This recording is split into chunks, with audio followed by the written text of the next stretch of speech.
நல்லா பேசுறீங்க. அடுத்ததாக அழகு ஆரை பற்றி நம்ம விக்னேஸ்வர் வந்து பேசுகிறோம். ஆமாம் தம்பி, இது கொஞ்சம் டெம்பராக தெரியுது. வாங்க வாங்க. ஐயா அனைவருக்கும் வணக்கம். இப்போ நான் அழகு ஆரை பற்றி பேச போகிறேன். ஐயா நீ அப்படியே ஜன்னலுக்கு வெளியே பாருங்க, உங்களுக்கு என்ன தெரியுது? மரம் தெரியுதுப்பா. அப்படியே இன்னும் கொஞ்சம் பார்வை மேலே ஏற்றி பாருங்களா? 2 மாடி கட்டிடம் தெரியுது. இன்னும் 3 முறை பார்வை மேலே ஏற்றி பாருங்க.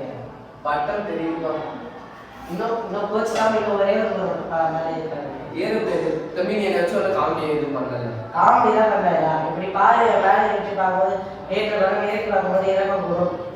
பொருட்கள் எவ்வளோ தூரத்தில் இருந்தாலும் எவ்வளோ உயரத்தில் இருந்தாலும் அதை நம்ம அழகு ஆறில் கண்டுபிடிக்கலாம் இல்லையா? இப்போ நீங்கள் உதாரணத்துக்கு இப்போ நீங்கள் போர் அடிச்சுன்னா நீங்கள் என்ன பண்ணுவீங்க?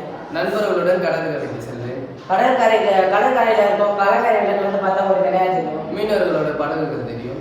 அந்த கப்பல் எவ்வளோ தூரத்தில் இருக்குது, நம்மகிட்ட எவ்வளோ சீக்கிரத்தில் வரும், நம்ம அதில் கூட கண்டுபிடிக்கலாம்.